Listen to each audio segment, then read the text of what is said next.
So we have Susie Richmond as the executive director of Neighborhood Cats, having served in that role since 2010. She oversees hand-on TNR in New York City, Jersey City, and on the island of Maui, as well as using her prior Madison Avenue advertising experience to write, among other things, crowdfunding appeals to help the many sick and injured cats who come Neighborhood Cats Way. One of her favorite projects currently is a veterinary scholarship program designed to train community cat-oriented vets on high-volume spay-neuter techniques. When she's not in the office, you can find Susie out in the fields of Maui, where she's recently passed the 1,000 cats trapped mark. Brian Cordes serves as Neighborhood Cats National Program Director and Susie Richmond's husband. Back in 1999, while working in Manhattan as both an attorney and a video director, Brian co-founded Neighborhood Cats after TNRing a colony near where he lived. Except for a 6-year stint as a grants manager for PetSmart Charities, he has been with the organization ever since. He has authored or co-authored handbooks in grassroots TNR, community TNR, and return to field programs. You can always find him online, where he regularly presents with both basic and advanced webinars on all things Trap, Neuter, Return in partnership with the Community Cats podcast. All right, we're going to turn it over to Brian. Okay, thank you so much, Stacy, and thank you everybody for taking time out today to learn about this valuable program. I want to reiterate what Stacy said about the slides are one of the handouts, so you don't need to kind of scramble and take notes. Just download the file. And in the PDF file, all the links are live. So you don't have to worry about trying to track those down either. You should be able to click on them in the handout itself. Okay, so let's get started. So today's webinar is actually part of a series that we've done for the first time this year in partnership with the Community Cats podcast on community TNR. I'll talk towards the end of the session about, we do a lot of kind of educational work on the grassroots side of this, on the hands-on directly working with the cats. But we thought it is important too for people who are looking to organize on a larger scale, you know, a county program or a city program or your town. So the first one we did was mobilizing the community to engage in TNR. And the second one was on targeted TNR, which is allocating your resources in a very strategic way to get the most impact on a community level.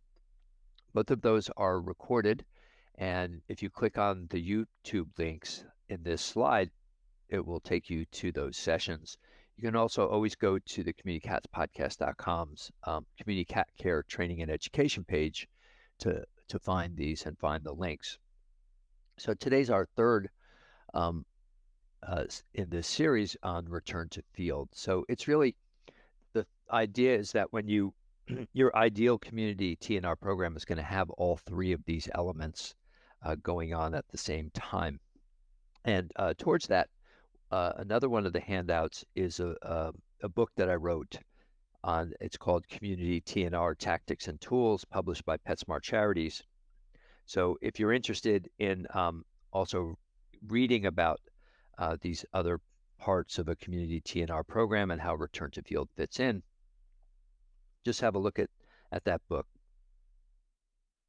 And then also, finally, another handout is the Return to Field Handbook, which is published by the Humane Society of the United States and was co-authored by them, Neighborhood Cats, and Alley Cat Advocates, which is a TNR organization based in Louisville, Kentucky. Everything we talk about today, you can go into the book and research it in more depth. There's lots of forms. It's very much meant to, if you have a return to field program that you want to improve, or you're looking to start one, this is a reference guide for you. So we don't want organizations to have to start from scratch, and this will at the very least give you ideas. You may do things a bit differently, but you won't have to start from scratch. If you want a print copy, click on that link and you can purchase one from HSUS.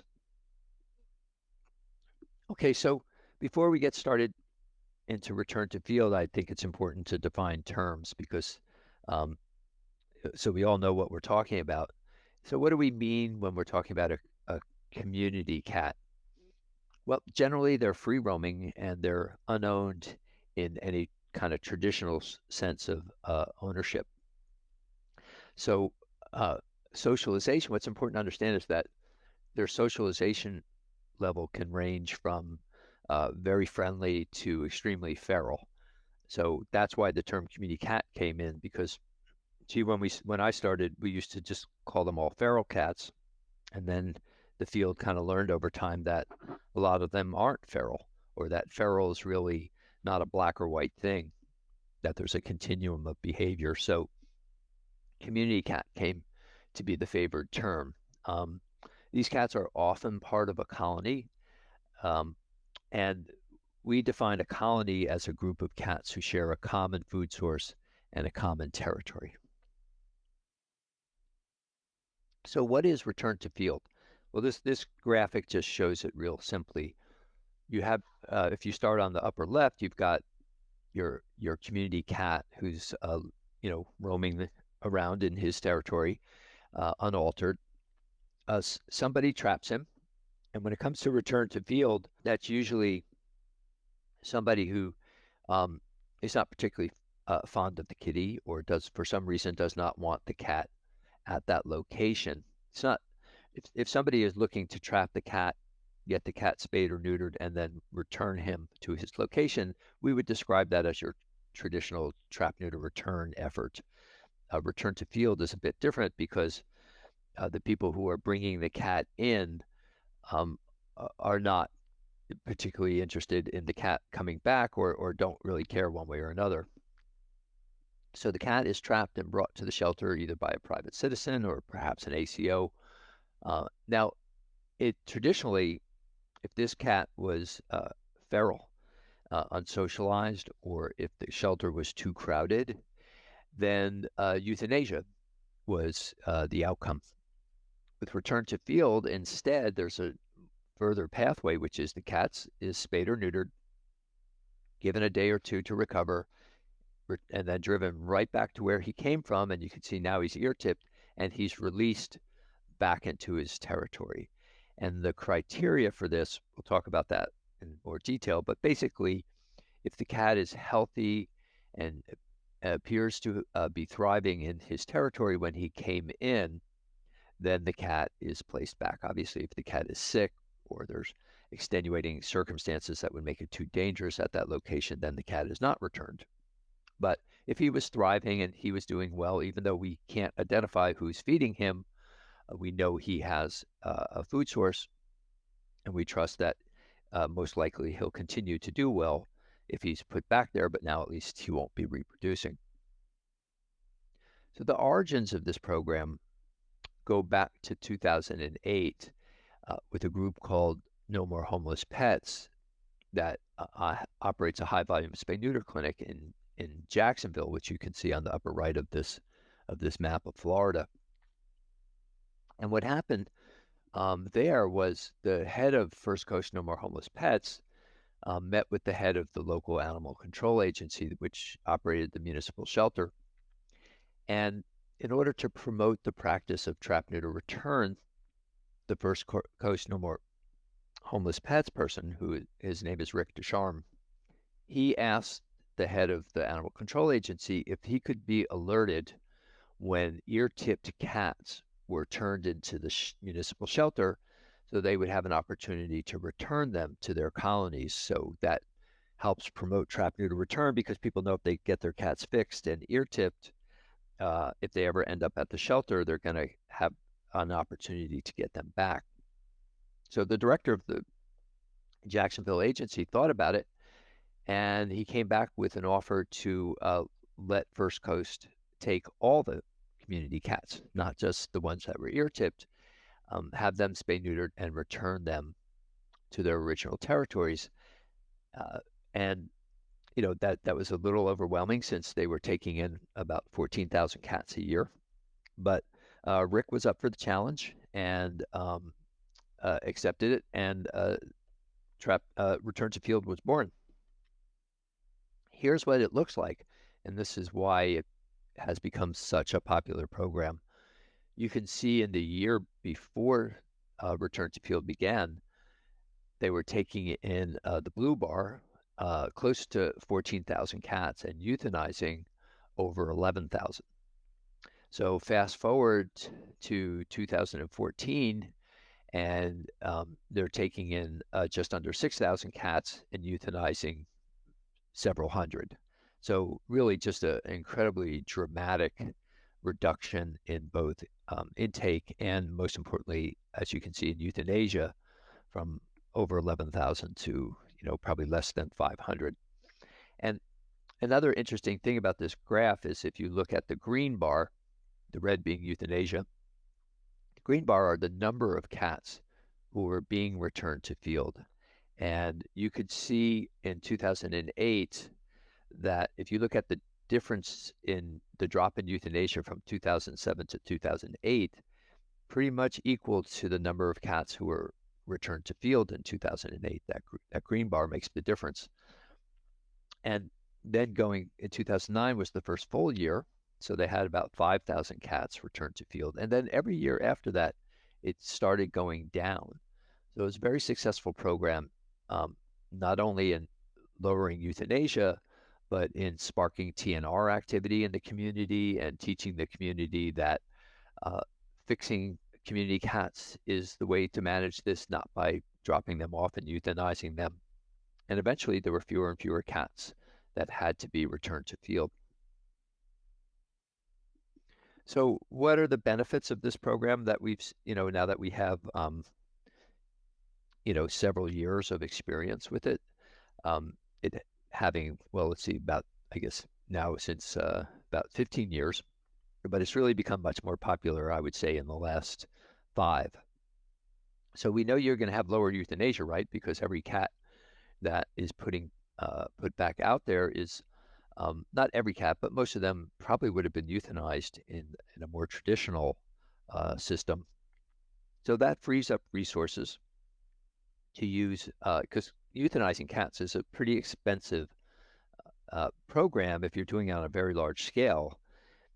If you're euthanizing 11,000 cats a year and it's costing you over $100 a cat between the trapping and the shelter, taking care of them for the mandatory hold time and the euthanasia procedure and the disposal of the body, well, you multiply that times 11,000, or however many you have, that your euthanasia rate goes down, and that is money you can spend on other things that are more life-saving or productive. You might have a dog behavior program, you might have a TNR program, whatever it is. You end up with a shelter that is less crowded, so you have less disease spreading in the environment. We found that the public loves this program, that if you are saving lives as opposed to ending them, you're much more likely to attract donations. More people are going to come to the shelter to adopt your animals. Inside the shelter in terms of, and outside in terms of a culture change, also we see often really dramatic changes. So inside the shelter, most people don't get into animal welfare because they want to end the animals' lives. They want to save them, and it can be extremely stressful to be working at a facility that has a high euthanasia rate, especially if a lot of those animals are healthy. So when all of a sudden the dynamic changes from ending lives to saving them, it is highly motivating to staff. And an example of that, one of my favorite examples, is in San Antonio when a return to field program started, and this was through a grant from Best Friends and PetSmart Charities, where I was working at the time. San Antonio was such a large city; it's like got over 1 million people, that we realized our grant was not going to be large enough to have an impact on the city as a whole. So we basically gave a grant to half the city, and the cats coming in from the half that was covered by the grant, they would get fixed and they would be returned to field. Um, we couldn't, cover the other half. So actually, the animal control officers who worked for the agency, uh, they felt it was very arbitrary. They understood the reason why we had to do that, but they still felt it wasn't really fair that the cat lived or died depending on which zip code that he or she came from. So they went out and got their own grant and to spay and neuter cats outside our target areas. And then on their own time, they drove the cats back and released them themselves.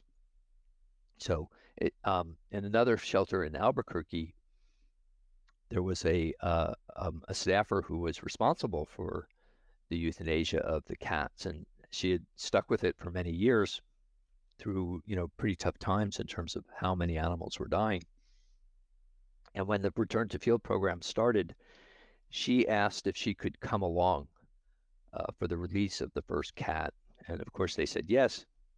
And when that trap door opened and the cat ran out, she just burst into tears, and she was just so overcome with seeing an animal that she normally would be responsible for euthanizing and seeing that animal go free. So it's a very, very powerful program inside. Outside the shelter, I mentioned before, you're teaching people, you're teaching your community that the way to deal with community cats is through spay neuter, not through drop them off and forget about them and leave the dirty work to someone else.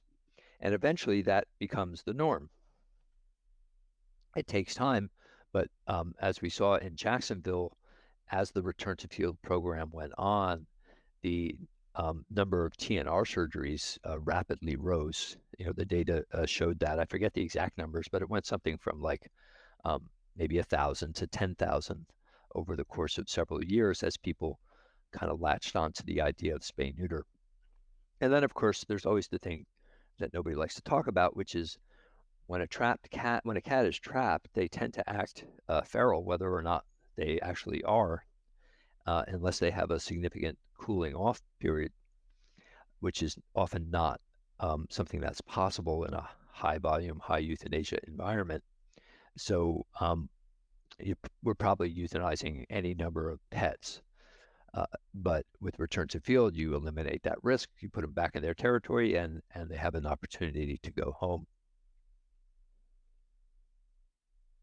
So again, why stop euthanizing? Historically, that as a method of managing community cats, it has never shown that there's any improvement in intake and euthanasia rates over time or complaint calls. If you're not reducing the size of the community cat population effectively, then you're not reducing whatever wildlife predation may be going on. And the number of community cats will just stabilize to whatever the carrying capacity of that environment or that community is, meaning how much food and shelter is available to them. Sometimes animal control agencies or municipal shelters think they're doing a great job because the number of cats coming in is steady over time. That actually is a sign of a failure because all it means is that you've reached carrying capacity and you're having no impact on the population at all. We've talked briefly about the costs of relying on euthanasia, the high stress, high turnover, poor public relations, and that translates into less money coming in and fewer adoptions. So it's important to understand, why does lethal control fail? There's a number of reasons. There's too many cats. There's too few animal control resources to try to catch them all, even if you could. The people who care for the cats resist. They're highly bonded to them. You get the vacuum effect.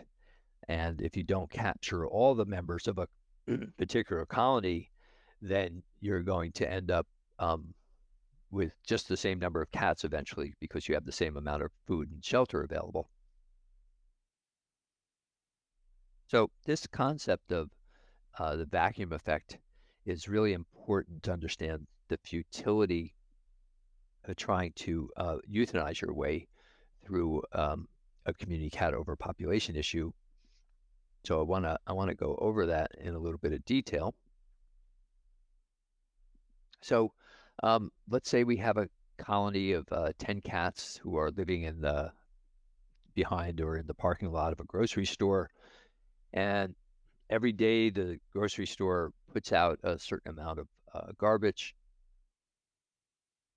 And unfortunately, the only graphic I could find was of a garbage can. But let's say that was the grocery store's dumpster, and they put out there's enough food in there to support these 10 cats. Somebody complains, the grocery store decides we don't want cats in the lot. So they trap them and they remove them. And since they're feral, they most likely end up euthanized. So what is the problem with this scenario? Why are we not going to stay like this now that the cats are all gone? If you have an idea, chat, put that into the question box. Why doesn't it stay like this? Vacuum effect, yeah, but give me a little more detail. The garbage is yeah, the garbage is still there. Exactly. There's still food available for cats, right? And this grocery store isn't on an island by itself. Yeah, you're getting it now. The cats move in, and instead it's in a neighborhood, right? And the surrounding neighborhood has their own cat colonies that are, if they're not TNR, they're reproducing and they're outgrowing their own food source. So there's pressure on each of these colonies to find new food sources, and eventually they do. Adam and Eve should show up, discover this empty dumpster and empty territory, and they go, this looks like a great place to settle down. Let's get married and have a family, and boom, within a couple of breeding cycles, you're right back up to 10 cats. And this is the vacuum effect. When you've removed the cats and you've left the food, you've created a vacuum that will eventually, usually faster than you would think, be filled by cats from surrounding neighborhoods.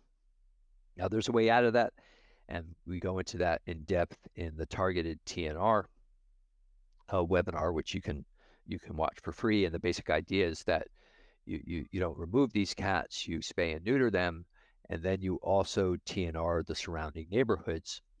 And in that way, you can defeat the vacuum effect. But simply removing them and hoping that nobody will ever show up does not work, and has been tried umpteen million times without any success. So won't everybody freak out, in your community when you say, hey, we're going to take our cats and we're going to put them, and some of them are feral, and we're going to put them right back on the street, right? That's the fear that shelters have, is like, oh my God, we're going to, they're going to show up with pitchforks and burn the shelter down. Well, we need to confront that fear. And so surveys have been done over the years, some of them older than others, but still useful information. So this was a national survey, and these surveys were commissioned by, obviously, by community cat advocacy groups, but they were conducted by, well-known and respected independent polling agencies like Gallup and that level. So the question was put to people: if you saw a stray cat and you only had two choices about what you could do, either leave the cat where he or she was outside, or have the cat caught and euthanized, what would you consider to be more humane? And the answers were pretty startling. 81% said leave the cat where it is, and only 14% thought euthanasia was a good idea. In 2014, another survey commissioned by Best Friends Animal Society. This time they gave three choices, which was basically sterilize and vaccinate healthy stray cats and then return them to where they are, TNR, impoundment and euthanasia, or just don't do anything, just leave the cats alone to fend for themselves. And again, you can see the results. Between leave the cats alone and TNR, you've got like 3/4 of respondents wanting the cat to live, and a very clear majority who think that euthanasia is the right way to go. This was a survey of Ohio adults done by a researcher in 2008. And here's some of the things that they found. They found that 43% of participants, and we're talking about um, uh, residents above the age of 18, almost half of them saw free roaming cats in their neighborhoods on a regular basis. And a quarter of all respondents had actually fed free roaming cats during the prior year at once or more. And it also interestingly showed what the problem that we need to solve and have made a lot of progress since 2008. But of the people who were feeding free roaming cats, only a quarter of them had brought the cat to a veterinarian. So that means only a quarter of them had taken the next step to spay and neuter the cat. And the other 3/4 had just been feeding them, which of course meant they were feeding an overpopulation problem. But the point of all this is that when we dive into what do people really want, what do they think is the best thing to do with community cats, what we learn is that most people want them to live. So when it comes down to it, a return to field is actually aligned with the majority of the public who favor live outcomes, and euthanasia is aligned with the minority who don't want them around and who complain.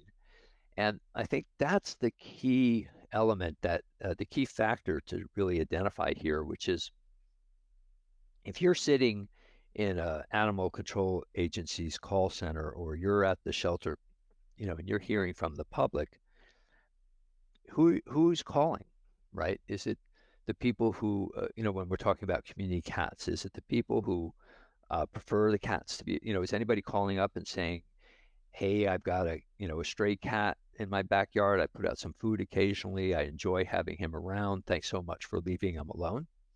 Well, no, of course not. You don't get those calls. The calls you get are, there's a cat in my backyard. Get him out of here. I don't want him here. And that's the vast majority of what you're going to hear. And that can lead to a distortion and a belief that most of your service area, most of your community doesn't want the cats around. And that's a distortion you have to learn to see through, because it's not true.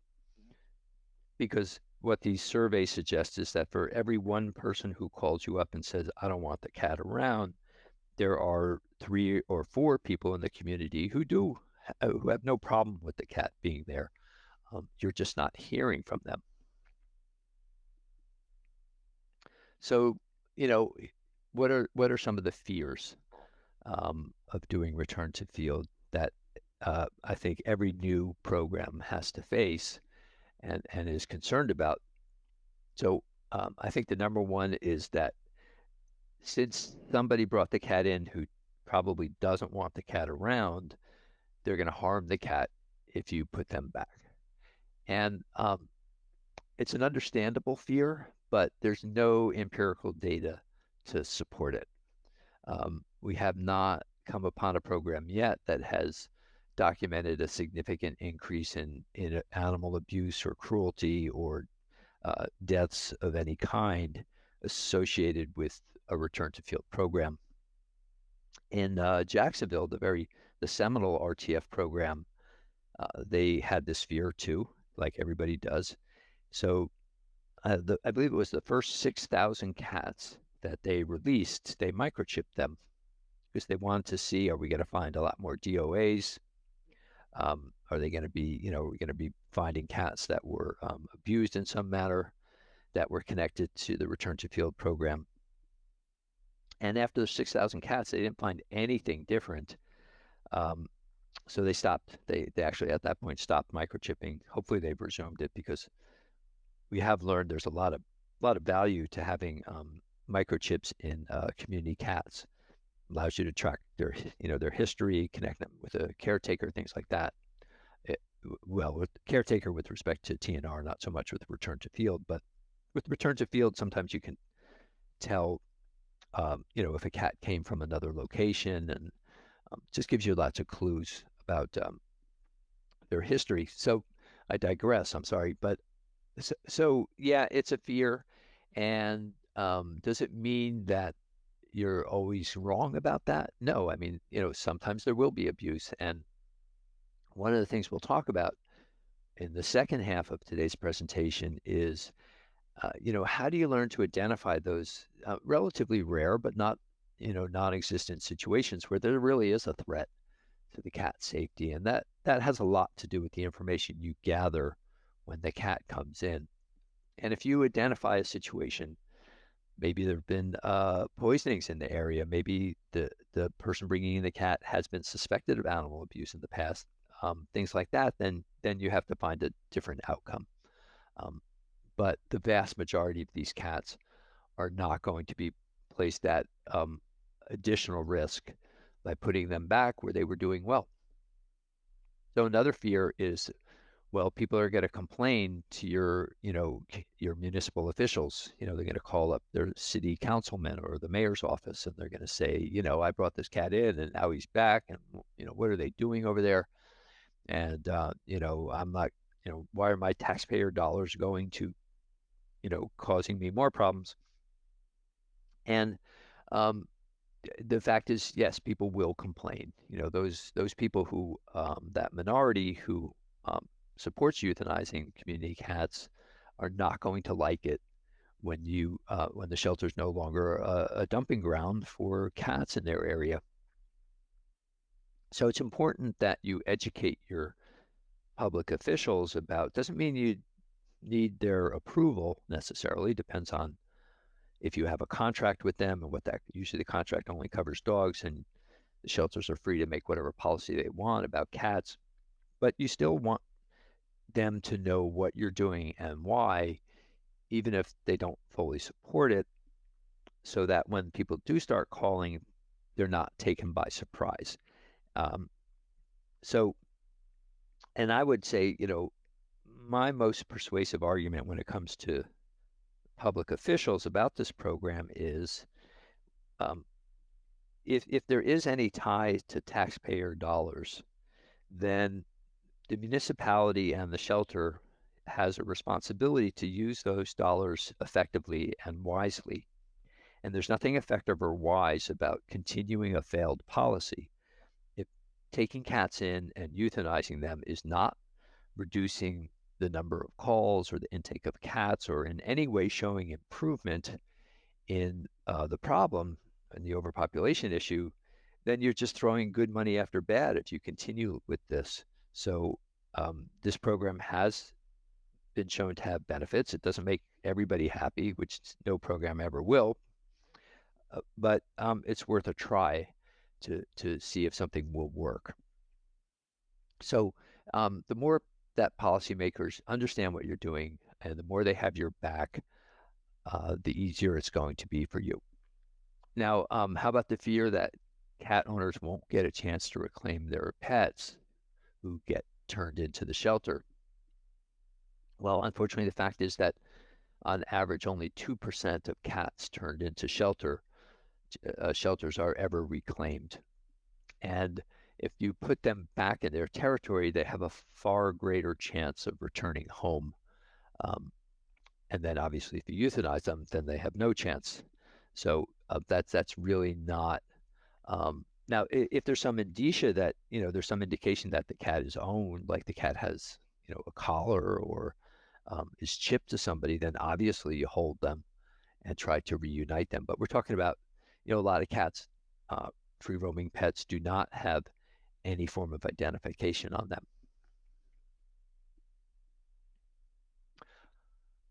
Okay, so we're going to get into cat trivia in just a moment before we get into the second half of today's program. But I just wanted to show you kind of the fun side of doing Return to Field. Because Susie and I were the drivers for the program here on Maui the first couple of years of its existence. And so we took a lot of videos and just to show you kind of a fun little clip of the cats going home.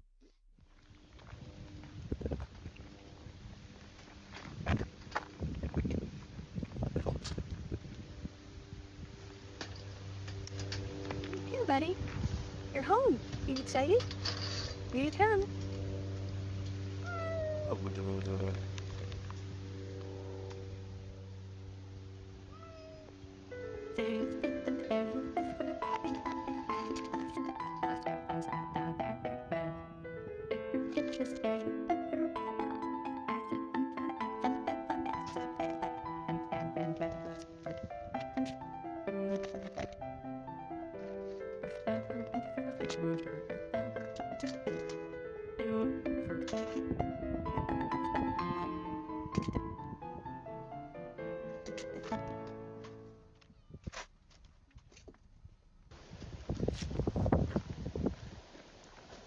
Hey, kitty, you're home.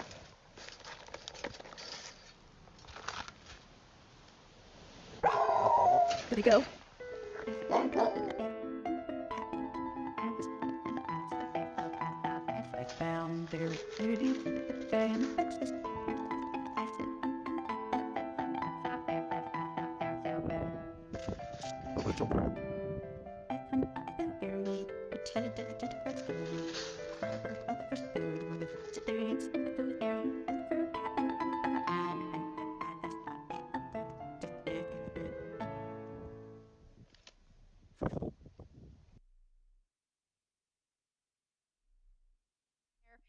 And now, Brian, you're out there in the wings, and maybe we have time for a few questions before we get started on part two. Yeah, I think that'd be great because part one was covering kind of the policy behind return to field, and part two we're going to get to the nuts and bolts. So good time to take some policy questions. Okay, great. So we'll take a look. And I know that there were some questions, about neighbors and, what if early on, there were some questions about, what if the neighbors just don't want the cats like at an apartment? What if the grocery says, so we've got the grocery store says they'll do better at storing the garbage. We have, apartment complex poisoning cats. And those kinds of questions. I think it's more about property issues that I think you've seen before in many places. Well, sure. I mean, I think it's important to acknowledge that there's a reason why we're trying to solve community cat overpopulation, because this is, not always a great situation for the cats. When it comes to return to field, we're looking at animals coming into the shelter who are, as we'll discuss next, they have good body condition scores. They appear quite healthy, and that lets you know that they've been figuring it out, that they're surviving in their territory. And when you return them, you're not they're not facing any more or fewer risks than they faced before they came into the shelter, and that allowing them to continue to navigate that environment is better than ending their lives. So the problems that are being described, like somebody doesn't want them there, or they may be illegally trying to poison them, or things like that. Those are dangers that are going to be present for cats, regardless of whether the cat is returned to field or not. So if the cat had never been brought in, he'd still be facing those dangers. So that's not to say that you should not make efforts to educate people, to let them know that something they're doing is a crime, to try to educate them that spay neuter is going to solve a lot of the issues in terms of nuisance and things like that. But the fact that there are going to be risks in the cat's environment is something that is always present. And the decision is made with a return to field program that those dangers, those ever-present dangers, do not justify ending the life of a healthy animal. Just as you wouldn't end the life of a squirrel, because people may not like squirrels, or people may try to harm, the other wildlife in the area. You don't go around euthanizing squirrels because of those risks, and for the same reasons we don't do that for cats. Okay. Is it better to have a scenario where we do know who the caretakers are for the cats that are out there versus return to field? Is there a a different level of best practice?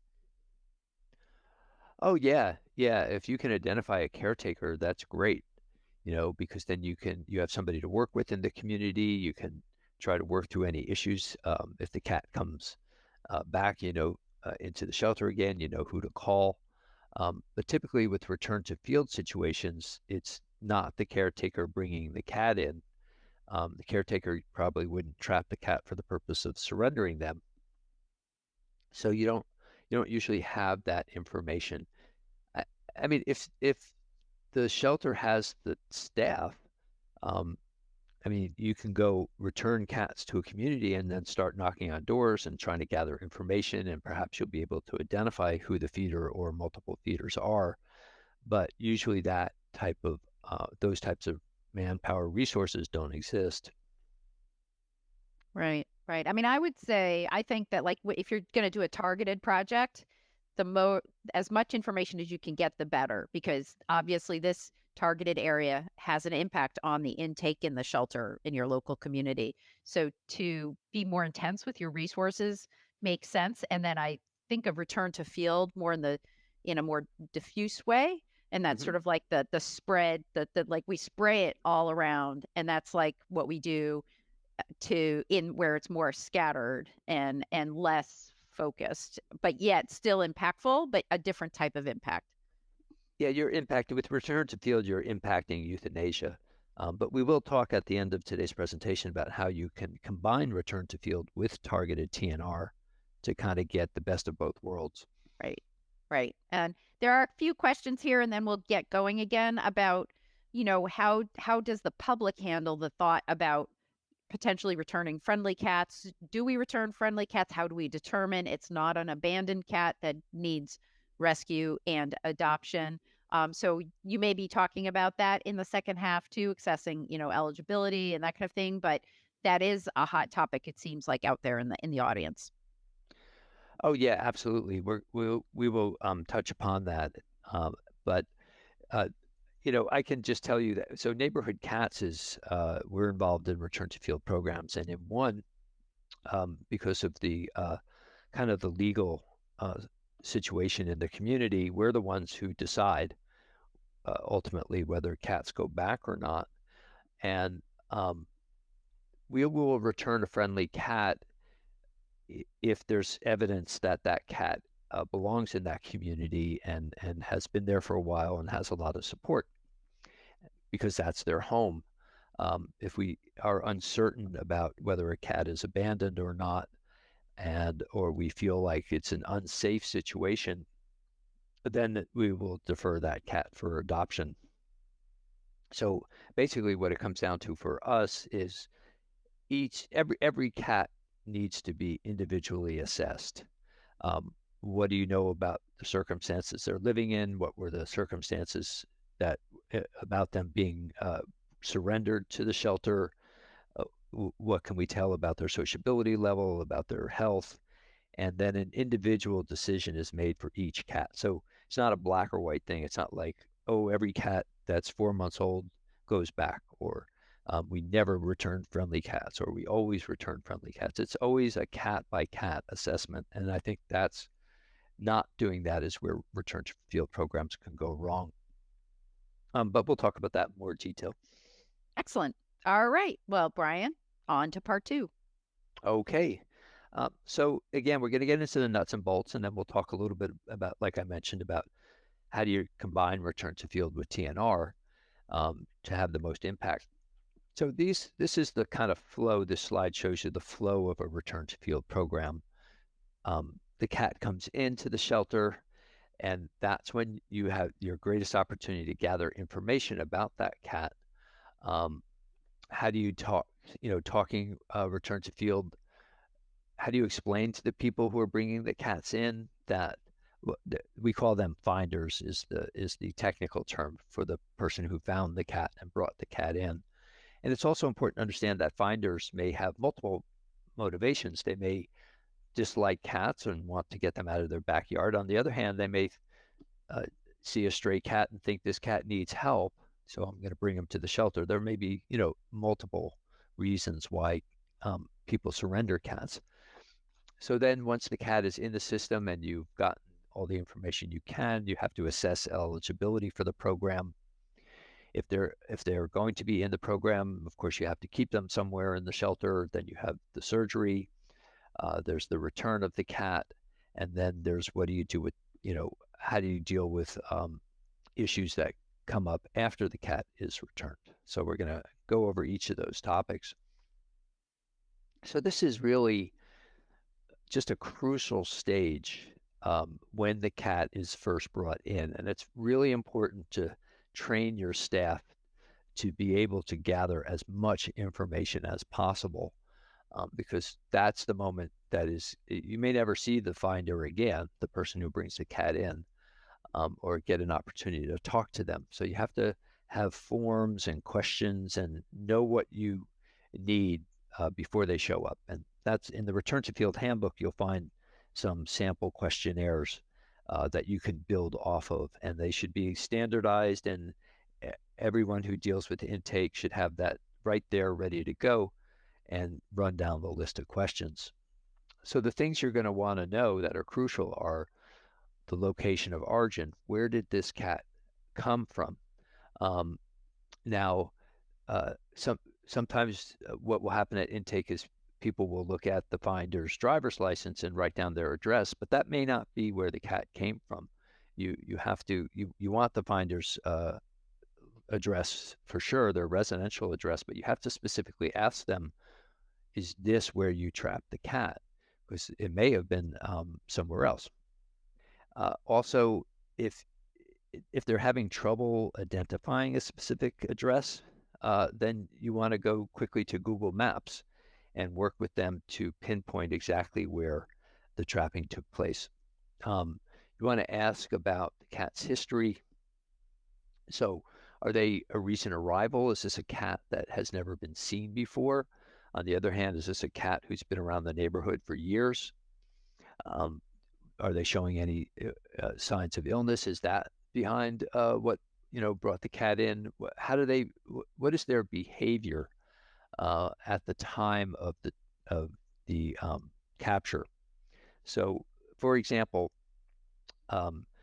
we had a cat who showed up on someone's porch and then didn't leave the porch for like 2 weeks. The finder put food out for the cat, and the cat would not budge off the porch. So what does that tell you? It tells you that, first of all, the cat hadn't been seen before, so appears to have been new to the neighborhood. A cat that was comfortable in his environment would not have stayed on the porch nonstop for 2 weeks. They would have had their, figured out, I found another kind soul who's going to put food out for me. They would have had their meal, and then they would have continued on their way. But a cat that won't move from a location is unfamiliar and scared. So all of that would point to the cat having been recently abandoned. And when we dug into it further, we found out that indeed the finder's neighbor had recently moved and left their cats behind. So having that kind of specific information about how the cat was acting, what were the circumstances of the cat's being brought in, is a huge clue as to whether or not they should be in a return to field program. In that case, of course, they should not have been. Are there other cats in the area? Is our community cats commonly seen? Is there some kind of construction project that would make it dangerous to go back? And why did the person bring the cat in? Did they feel sorry for the cat? Are they hostile to the cat? Are there too many cats reproducing? Is that an area that needs TNR attention? And then what's the finder's attitude? Are they being hostile or cooperative?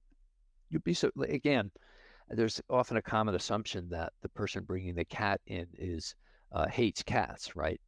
But that's only some of the time. A lot of people are just concerned about the cat, or they see the shelter, they think the shelter is going to, is a safer place, or whatever it might be.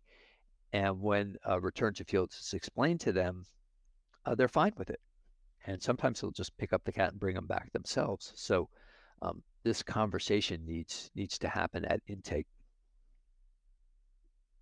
So how do you talk to the people coming in about the fact that the cat may come back? And so the first question is whether you have to answer as a program is, do you want to discuss return to field with the finder or not? Some shelters don't. I know in Jacksonville in the first program in the beginning, they did a lot of talking to people who brought the cats in, and then they just found themselves getting into a lot of arguments that were not productive. So they stopped talking about it. Other programs like here in Maui, they do talk to people, and the culture is such that um, it's often really beneficial. And once the people are a little more educated and understand that it's better for the cat and it'll be better for them, and if the cat were not to be returned, they're just going to end up with the same problem with a different cat. And it's better just to have a spayed and neutered cat in place than to have a kind of revolving door of intact cats. So that's a policy choice to make. One thing you can do if you want to avoid this kind of discussion but still provide notice is to put return to field in your surrender forms.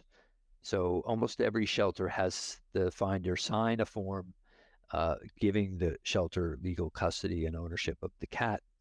And that form typically relates what the possible outcomes for the cat are, including adoption, euthanasia. Well, return to field can be listed as one of the options that may happen, and in that way, the person is notified. And also, again, I think I mentioned that having this conversation can turn it from a return to field to a TNR, meaning that the finder, once they understand what's going on and that it's better for the cat to go back outside, they'll actually come and pick up the cat and return them themselves.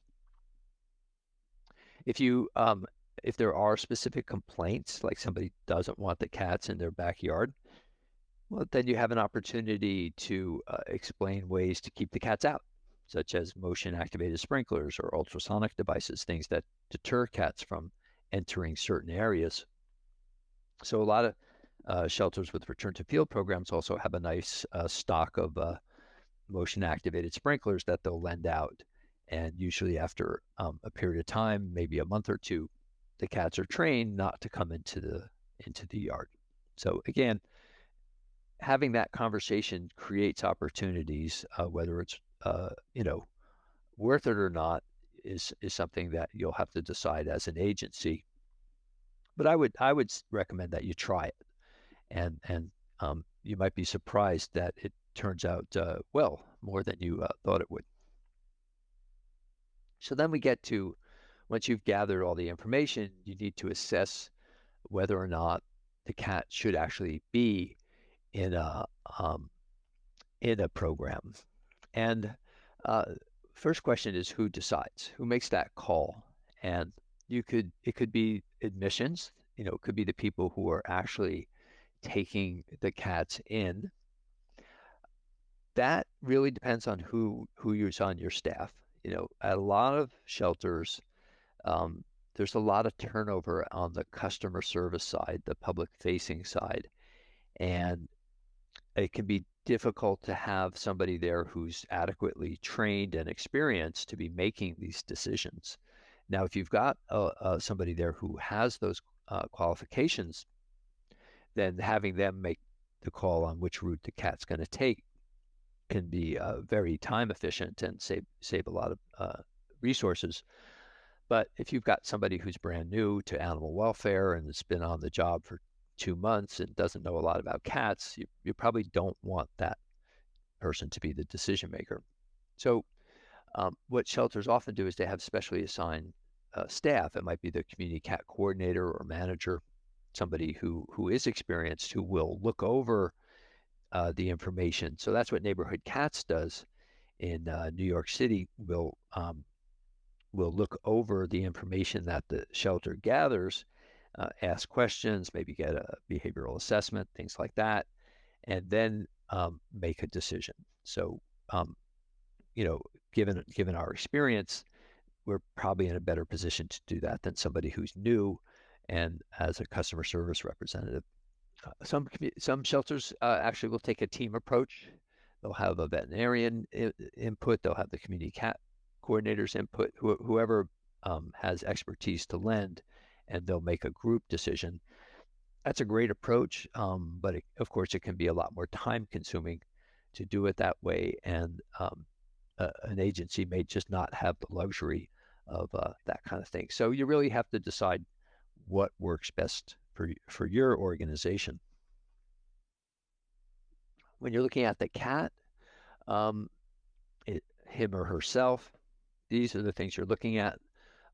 Number one is their health. If they're coming in and they're not thriving, they're underweight, they've got severe respiratory issues, you don't want to put the cat back out. That means they're not doing well in their territory. We want to be putting cats back in situations that they were doing where they're healthy and they're doing okay.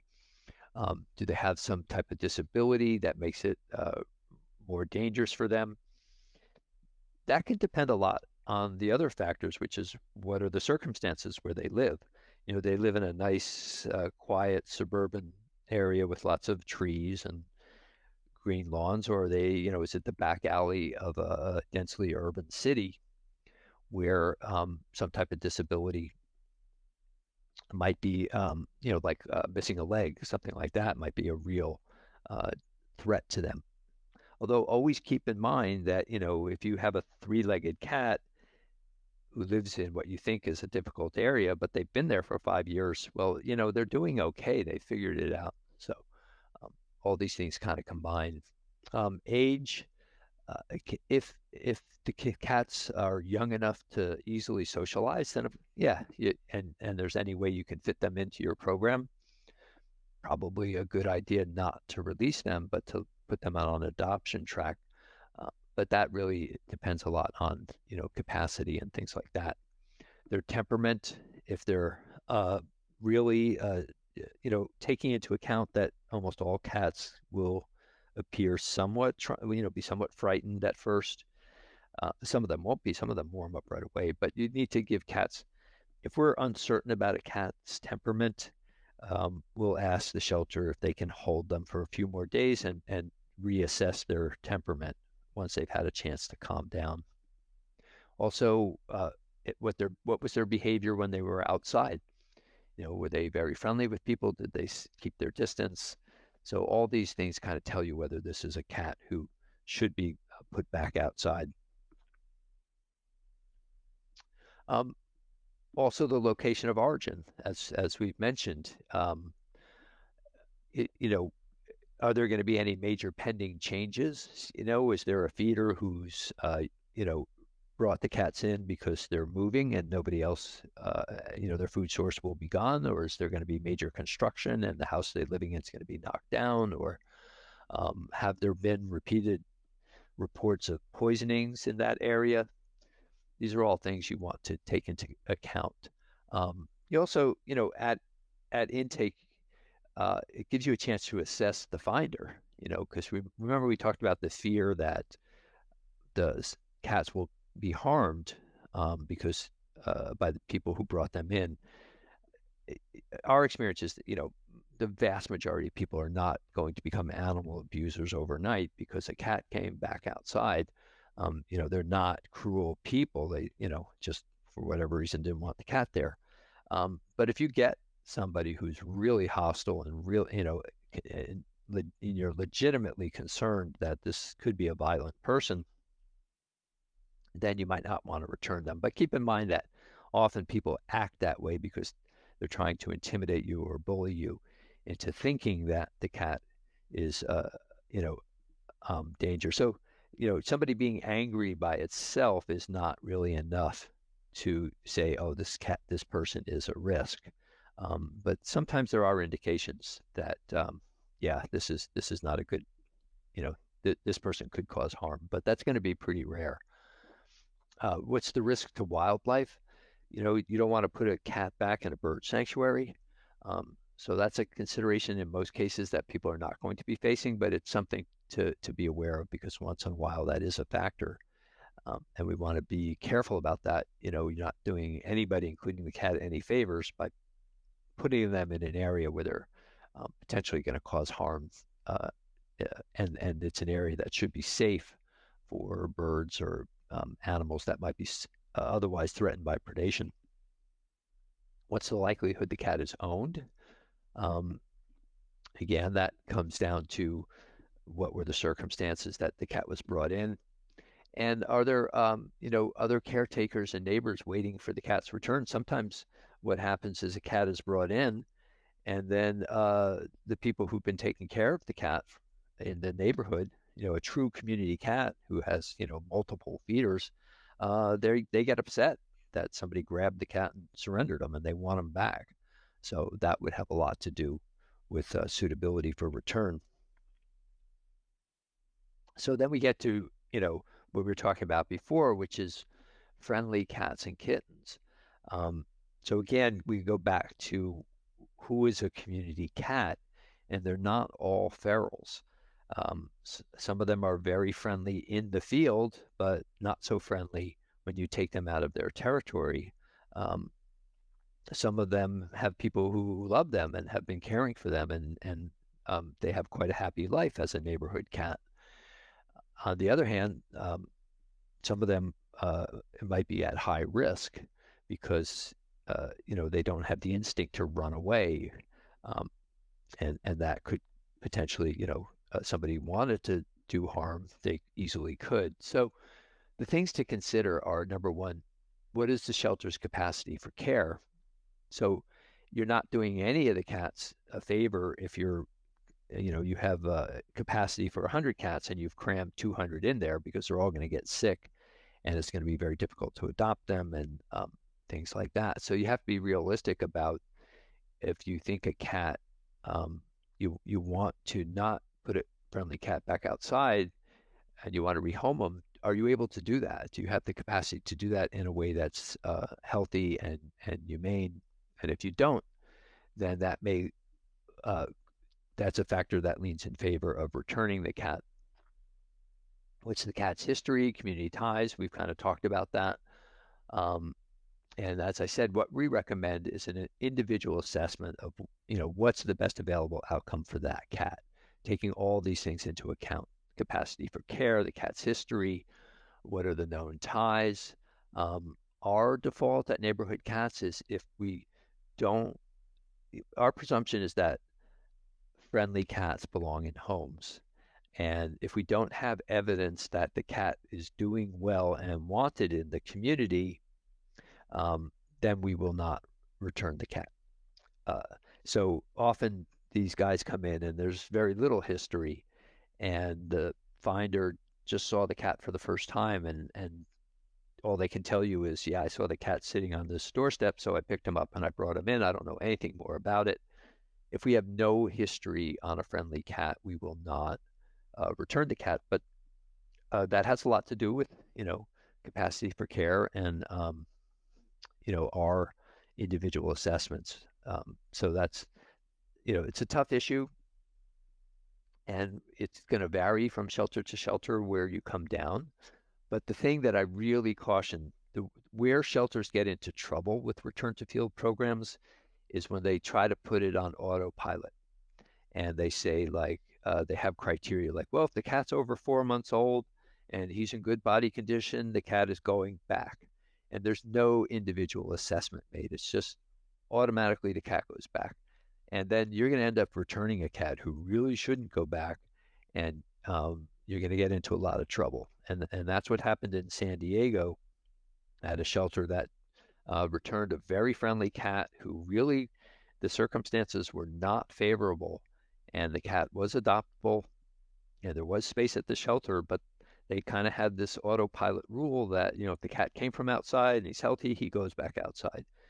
And, now they're facing a lawsuit. So you can avoid that if you treat each cat as an individual, make a reasonable decision based on that assessment. And then it doesn't mean it's going to work out well every time, but you're not doing it randomly, and you'll have, handled it in a responsible way that you can justify later if you need to.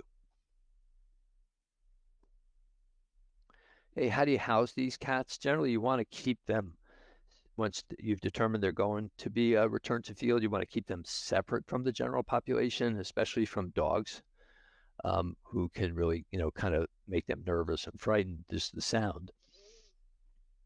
You want a space that's typical holding space for a TNR project, warm, dry, and secure. What you see in this photo, in this slide, is at the Maui Humane Society, they took what had been a overnight drop-off space kennel and transformed it into a community cat holding room. And you can see the cats are kept in traps and cared for. The traps double as cages. We'll talk a little bit more about that.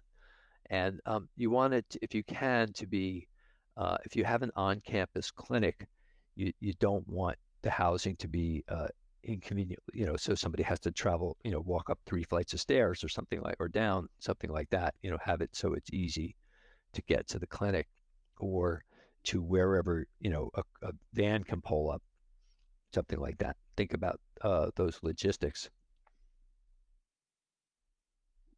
In terms of equipment, traps on tables are really, what we recommend as the most economically and space-wise efficient way to go about it. Some shelters really just want to put the cats in cages.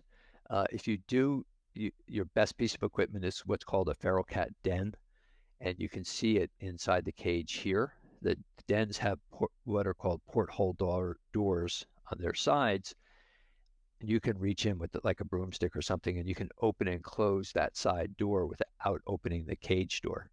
So when you want to clean the cage, feral cat's going to run into the den as soon as he sees you, and then you can tip that porthole door closed, open the cage door, take the den out, clean the cage, put the den back in, tip the door open.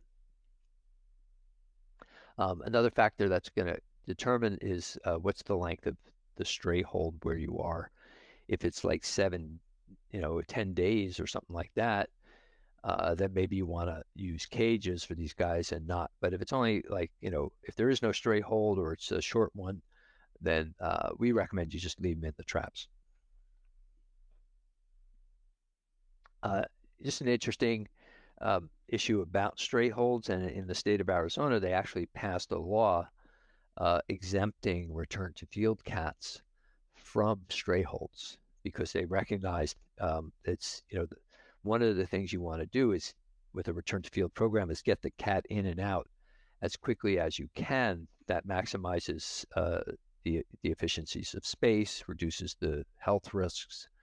So in Arizona, they actually just waived it. And if you're interested, this is the language of that statute if you want to try to get stray cat holds waived in your jurisdiction.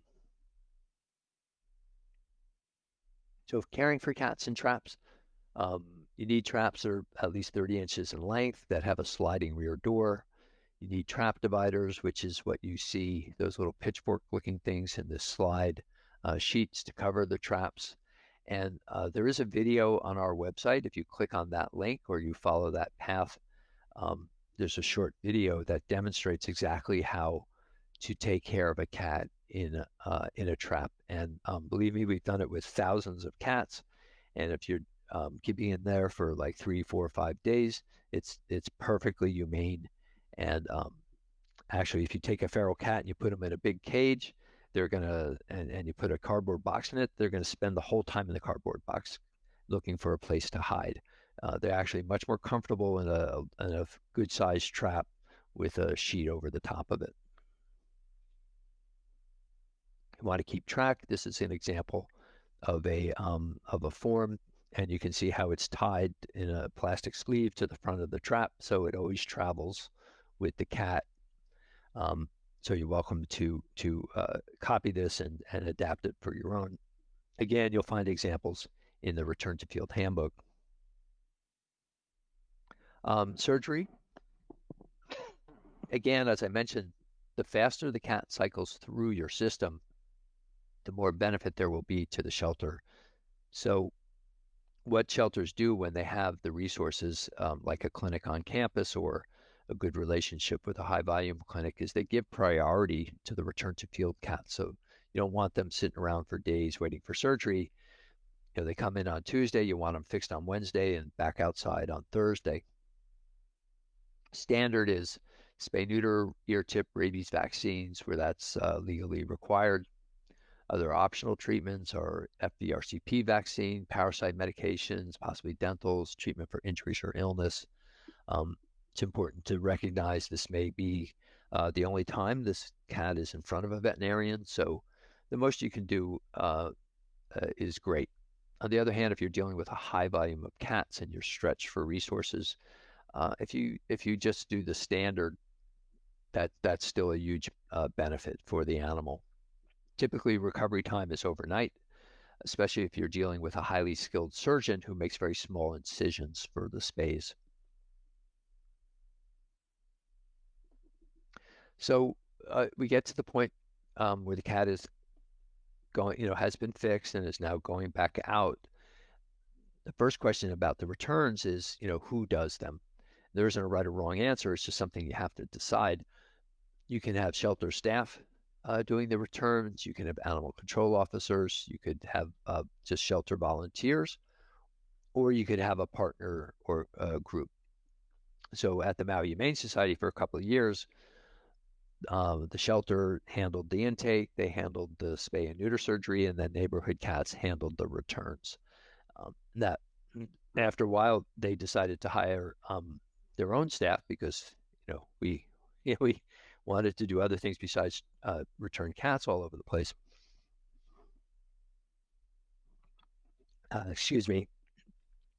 So they ended up, as their program expanded, and they hired a community cat manager and then an assistant for the manager. They were able to bring the return part in-house. So no right or wrong, just a question of making that decision. For some shelters, having a partner group is also legally gets them out of what they may consider to be a bind, like they may feel like their contract or state law or something like that prohibits them as a shelter from actually releasing cats outside, but it may be perfectly legal for a TNR group to do that or something. So that's a good place for a partnership too. So before the cat is returned, and I think it's important to emphasize that it's not, if you just think like, oh, okay, you pick up the cat, you put him in the back of the van, you drive to the address, you let him go. That's not, the gold standard on how to do this. You want to put a little thought and effort into the return for both the safety of the cat and the safety of the person doing the return. So we have had a checklist anyway, and this was what it was. And we went through these steps before the cat got loaded into the van. So that make sure that there's medical approval. Somebody's medical has put eyes on the cat before the return happens. Sometimes, especially when it gets real busy, someone may forget, how shelters will put like a paper collar on, or sometimes not just paper, like a plastic collar with an attached ID so the cat doesn't get lost in the shelter system. But sometimes they forget to take them off. And so you want to confirm that the cat does not have some collar that you'll never be able to get off again. Sometimes, with that notion that cats cool off, they need a little time to cool off. We'll, if there's a borderline case, we'll recheck their behavior. Have they warmed up? Are they making eye contact with us? Are they talking to us? Are they, have they had enough time to now reveal themselves to be much more social than they acted when they came in? That doesn't happen often, but it does happen sometimes, so it's worth doing. You want to verify you have a valid address before you go driving out there. Sometimes mistakes are made on entry. Sometimes, just not enough information was gathered. Sometimes people, again, rare, but it happens where they just give you a fake address. So what we'll do is before we go anywhere, we scout the release site on Google Maps. We'll enter the address and make sure that it exists and where it is. And then finally, make sure that whatever piece of equipment you're transporting a cat in is locked and secure before you lift it up. Questions that are asked about returns is, well, how discreet should you be? should you do it at night where nobody's going to watch, and or should you be very open about it? Again, that's a policy thing. Um, it, the more open you are about it, then the more opportunity you have to educate and to talk to people and to explain what you're doing. On the other hand, um, the more opportunity there is for arguments and why are you doing this? So you have to make up your own mind. Um, in general, though, I would say don't shy away from confrontation because most people are going to be understanding, and that opportunity to explain what's doing may really help with the cat's long-term, ability to thrive in that particular community. If it's bad weather, then you just wait. Um, should you go at day or night? I think usually our concern about that has to do with whether there's traffic in the area. So if there is, and we're concerned about, the cat's going to get out of the trap, he's going to bolt, and then we'll do the return, like late at night at a quiet hour when there isn't so much traffic. Um, you don't have to release the cat exactly where he or she was trapped, but you want to be within a block or so, somewhere where the cat would normally, that would be part of their regular territory, and they'd be most likely to recognize where they are. Sometimes you hear people say, like to me, what are really horrifying things like, well, as long as you let the cat go within a mile, they'll know where they are. Well, that most cats do not have a territory that it has a radius of a mile. Usually, it's much smaller than that. But on the other hand, if you've got notes that the finder was kind of an angry person and really doesn't like, it's going to be upset to see the cats come back, well, then don't release the cat right in front of that guy's house. Go to the next block and release the cat there, either behind the house or a block over. Just be smart about it.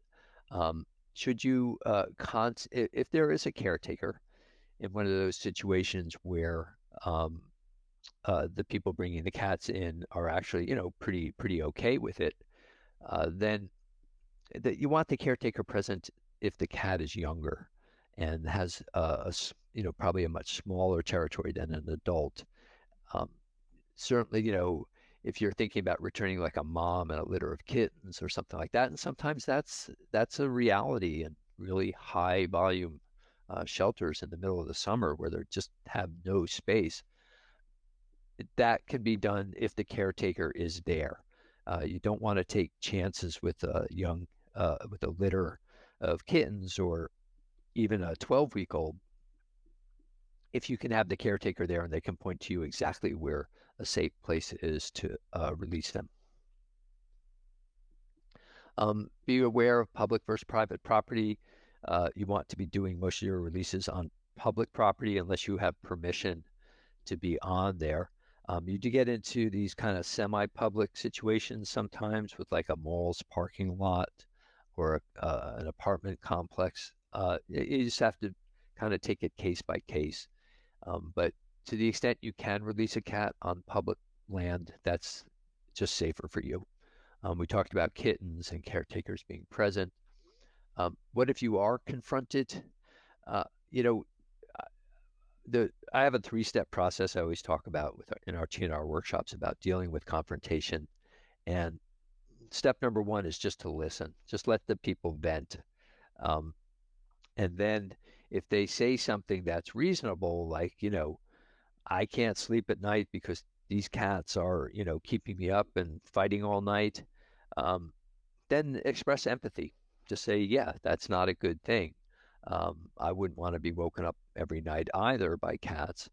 And once somebody's been heard and they have a sense that you're understanding their issues, they tend to relax. And at that point, you can start to explain to him, well, this cat isn't going to keep you up anymore because she's fixed. And by the way, if we could fix most of the cats in this neighborhood, your problem would be pretty much gone.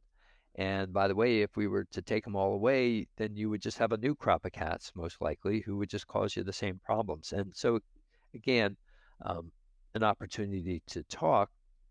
On the other hand, if you are trying to have a conversation with somebody and they're just persistently belligerent, at that point, you want to just maybe give them your card and say, have a nice day and be on your way. What you don't want to do is, speaking from personal experience, lessons learned the hard way, you do not want to argue with people.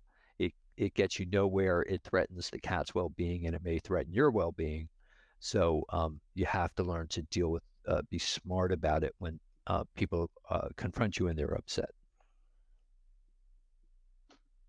So let's talk a little bit about combining return to field and TNR, because typically you return to field one cat. There are others in that neighborhood. It's going to be pretty rare that that's the only cat around. So how do you combine returning cats to field from the shelter with getting other cats in the neighborhood spayed and neutered? So this would be a situation where there was only one cat. You put him back, he's ear tipped, everything's great, right? But typically there are, as we mentioned, multiple other cats. So by spaying and neutering this one cat, but the other 9 are still unaltered, you've lowered the shelter's euthanasia rate, which is great. You've saved this cat's life, which is an end in itself. But realistically, you haven't done anything to control the community cat population. And when you hear these kind of, some people in our field will say like, oh, return to field also lowers intake. Well, it really doesn't, because it's not getting a high enough sterilization rate. Typically citizens who are trapping cats and bringing them in are not very knowledgeable about how many cats there actually are. They're not very good at trapping all of them, especially the more difficult ones. And you rarely get enough cats fixed to make a difference population-wise. So this is what return to field, if all that's being done in the community is return to field, this is what it would look like if you're looking at the whole community.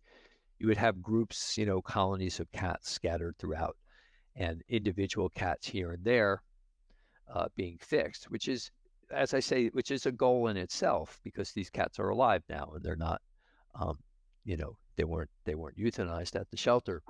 So lowering euthanasia is an end in itself. But if you want to go even further and not have cats coming in that need to be returned, or at least having a lot fewer, you need to go further than this with your community cat program. So you can combine returning to field with what we call colony level targeted TNR. So what that looks like is you look at the return to field cat as kind of a red flag. So if this cat's here, there must be other cats. And what these programs will do is they'll return the cat, but then they'll spend a little time in the neighborhood, knocking on doors, talking to people, talking to the property owner. Are there more cats? And once they find out that there are, and who's feeding them and stuff like that, then they TNR. That would be the blue. They come back and they get the other 9 cats fixed.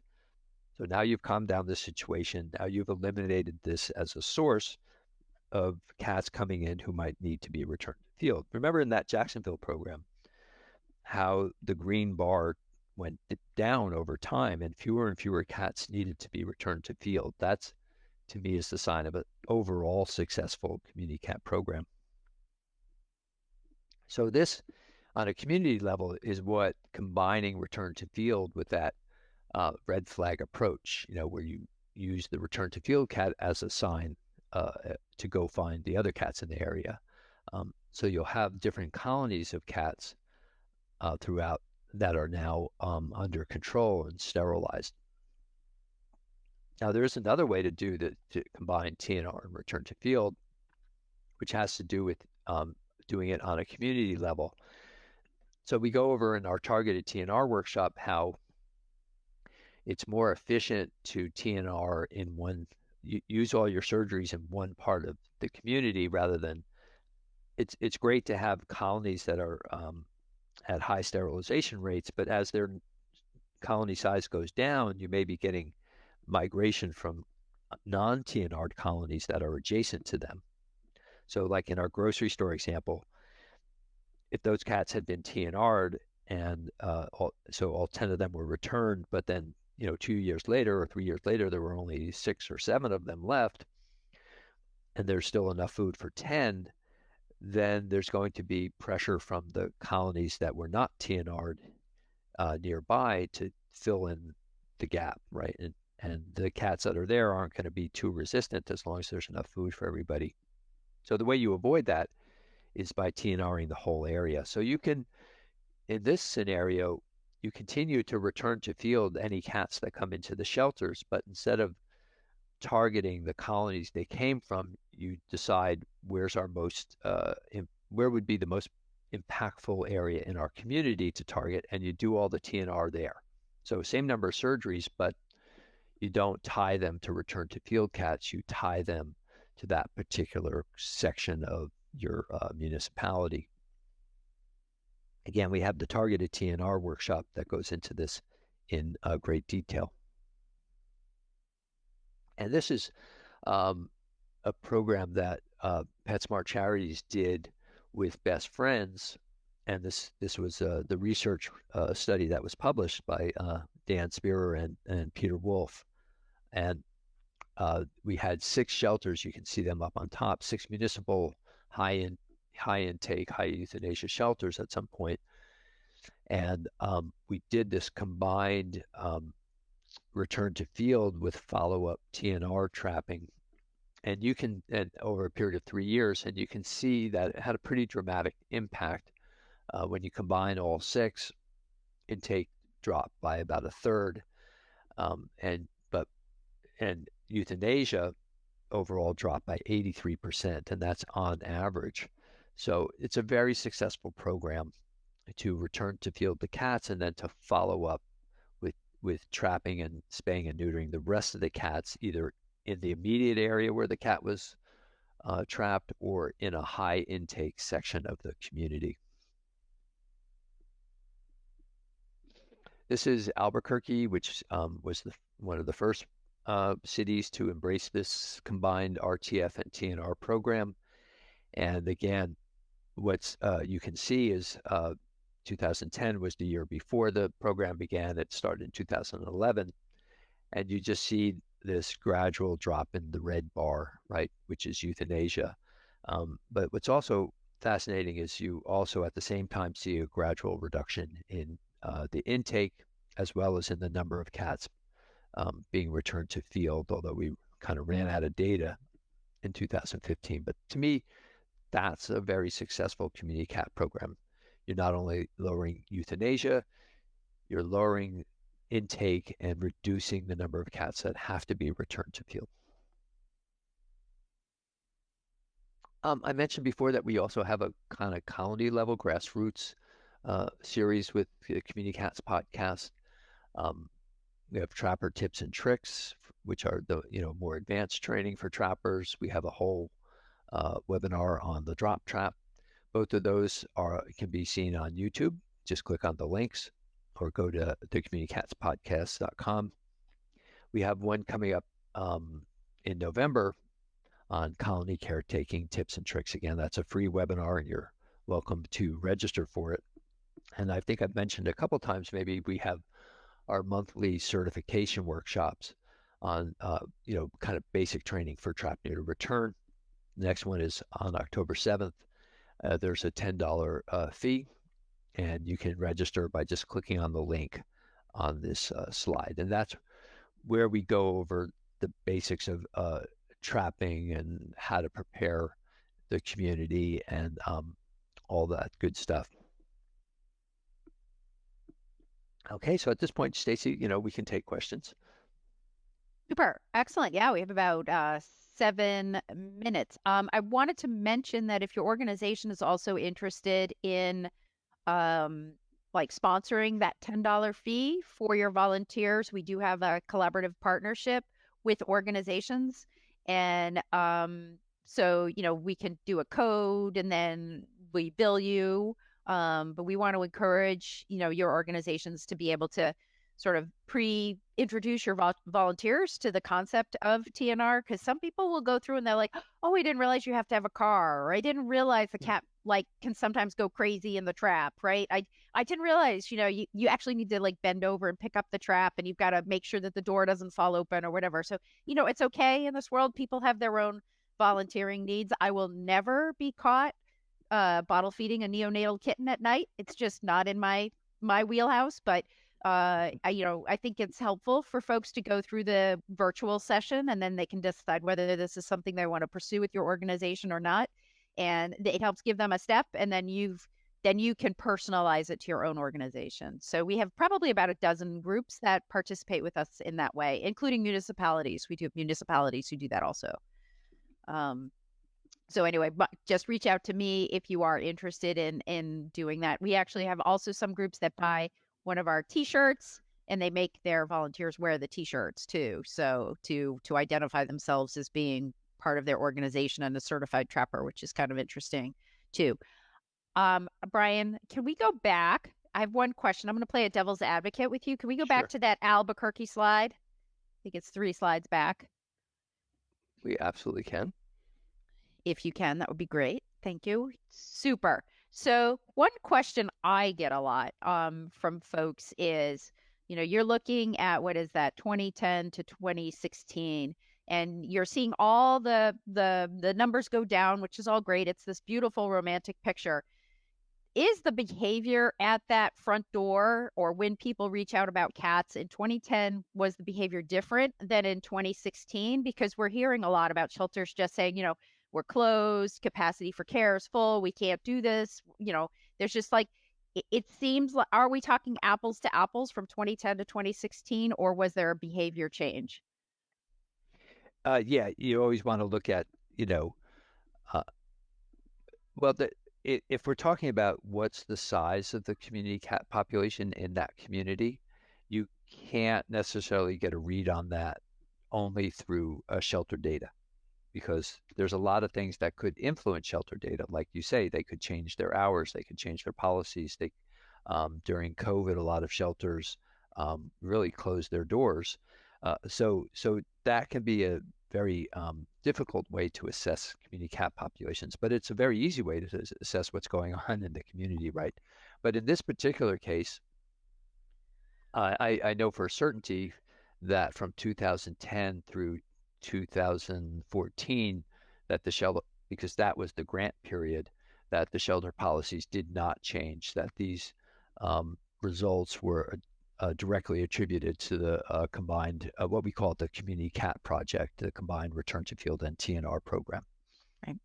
The other thing that I am finding is in areas where that return to field or at our Sunday spay neuter clinics in Massachusetts, we have very few cats coming from a local area, more cats coming from a 2 to 3 hour drive into those clinics because of the area that those areas just haven't had access to the services, and those folks are willing to drive in.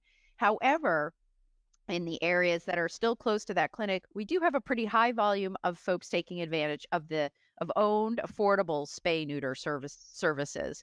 So where that outdoor TNR number may be going down, I still think that there's a pretty heavy level of low cost and affordable spay neuter services for owned cats that needs to kind of always be happening. Yeah, absolutely. I mean, that in Jacksonville, like I say, the Return to Field program is not lowering your intake. Its influence on intake would be in the shelter serving as a model for how do you handle community cats, right? Because people in the community are going to look to the shelter for guidance. And when the shelter, if the shelter is euthanizing free roaming cats, then what they're teaching the community is, if you got a problem with a cat, drop them off here and we'll take care of it for you. On the other hand, if the shelter is spaying or neutering the cat, then returning the cat back outside, that's teaching the community the way to deal with your problems is by fixing the cat. And they're going to start looking for other resources to do that. So that's why in Jacksonville, from the advent of the Return to Field program, First Coast No More Homeless Pets, which is a private clinic, saw the number of TNR surgeries skyrocket, because that's now what the municipal agency was teaching people to do, which is don't just dump them on us, right? Take them to a clinic and take care of it yourself. So that's kind of an indirect effect that this kind of a program can have. But when this return to field is like in Albuquerque, what you see here, when the return to field is combined with a very strategic approach to TNR, not just fixing cats randomly, but in very specific locations, that definitely can have an impact on the number of cats coming in. Okay. But, you could quibble about the data from any one shelter. Yep. But when you see it across the board, like here, and you're getting these results everywhere you're implementing this program, that strongly suggests that the program is having a significant impact and it's not just some random factor.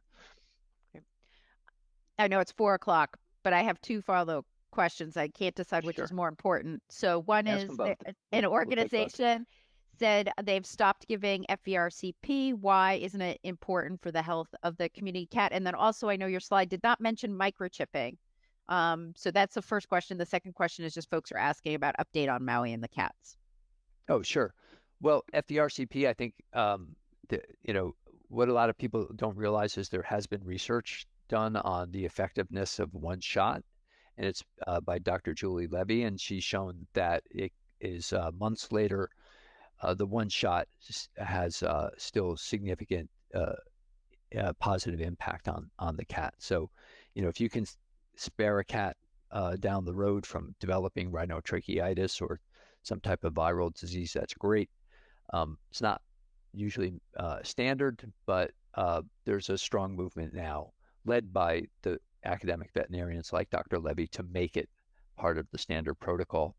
The microchipping, I think it's a great idea, especially for return to field cats, because if they do come back to your shelter, it gives you really valuable information about the cat's history.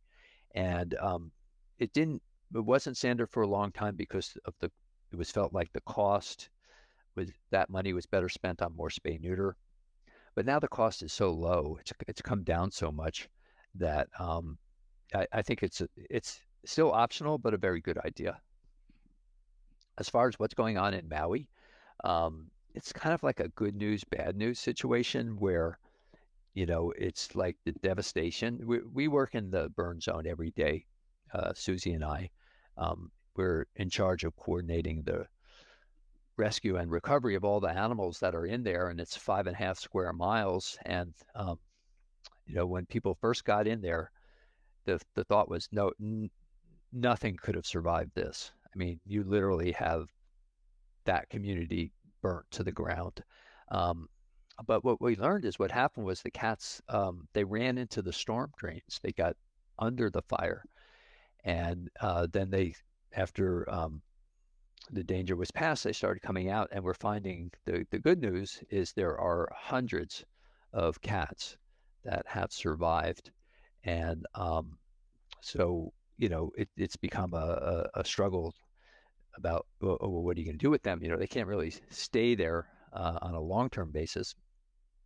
It's too dangerous. Plus, they're going to rebuild the whole town eventually. So what we're doing now is we're as plans are made for where we're going to relocate these cats. If anybody out there is interested in doing a responsible relocation of some of the Maui fire cats, let us know. We'll refer you to the Maui Humane Society. In the meantime, we've got now 73 feeding stations spread throughout the fire zone that we're trying our best to keep them full on a daily basis. And meantime, we go in at night, not just Susie and I, but we have Field Haven Feline Center is a partner in this, as well as Maui Humane Society. We go in there at night and we identify, we try to find cats that were burnt or young. We've even found young kittens that survived. We found 3-week kittens that were 3 weeks old at the time of the fire that survived. Pet cats, people who have identified their pets. So we go in there at night and we try to target these guys and pull them out right away, and maintain the rest of the population until we have a place, to bring them. Excellent. Well, thank you. Thank you both, you, Susie, Maui Humane, everybody else who's been on the ground, and of course, Joy and the Field Haven team coming in. Just great response. It's, we at the Community Cats podcast, we're talking about trying to put together some sort of programming to help with regards to disasters. Not that we think or hope anything like this would ever happen again. But we're dealing with hurricanes all the time, it seems like, and other natural mudslides, other natural disasters. So just trying to maybe be prepared and have some strategy for our community cat programs. Yeah, absolutely. I mean, I would say that the folks from Field Haven coming in, because they have extensive experience with what was the campfire, which was in Paradise, where that whole town burnt to the ground. Their experience in dealing with that has definitely been a huge help in our dealing with this, which suggests that there is a protocol to follow that will save a lot of lives. And so, yeah, we need to get that down on paper and start training people on, God forbid this happens in an area you're at. These are the first steps you should take. This is the next phase. And so it's not, it's just a great help that we're not trying to reinvent the wheel, that we have Joy Smith and Field Haven to tell us. Like when the experts were coming in and saying there's nothing here could have survived, Joy was on with us saying, you're going to find hundreds of cats. Everybody thinks there's nobody survives, but you will find hundreds of cats. And she was right. So, experience in these is really valuable. Right. I know you have a wildfire a fund, a Maui fire fund. Mhm. And so, I mean, I'm assuming you have enough supplies and all the things that you need to go and take care of those 73 feeding locations. But with regards to the monetary resources, that fund could still use donations. Yeah, for sure. Because, this effort will probably last, our estimation is, a minimum of 6 months and more likely a year. So we're going to have to keep at this for quite a long time. So that, yeah, there was this enormous inflow of people's generosity and resources. And so there's a lot here right now. But that might not be the case in 5 months or 6 months. And we need to be prepared to sustain this, and certainly given the amount of time it takes, and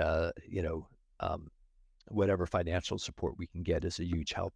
Right. I mean, the reality is that the Neighborhood Cats team has basically dropped a lot of things to be able to help those cats Yeah. over in the burn zone. So therefore, Yeah. organizationally, you have to get other resources to keep your business going, the national programs and all that kind of Sure. stuff. Well, So just even basic fundraising, I yeah, mean, everybody's been very understanding, but because we just told them, like the direct mail people or the other people we work with, and other, development, we just said, you just expect us to be missing deadlines and not giving you the reports that you're asking for. So, yeah, you yeah. know, It's tough because you're a small business. This is like the right. small nonprofit business model, and it's very challenging, but it could happen to any of us, right? And so we're gonna unfortunately learn through you and Susie, how you survive through that. And Field Haven's not a big organization either. And I Yeah. think they sacrificed a lot of their organization during that period of time to go out there and help those fire cats. So, it's tough. Yeah, but that's what we're here Yeah. for. We're not here to build a big organization where No. everybody gets a nice salary. We're here to help the cats, and so whatever sacrifices are needed. But people have been extremely generous, Good. in um, when it comes to fundraising for this particular disaster. Cool. Well, I am sorry, folks, I went over, but you are the AP class. Brian, I want to thank you so much. And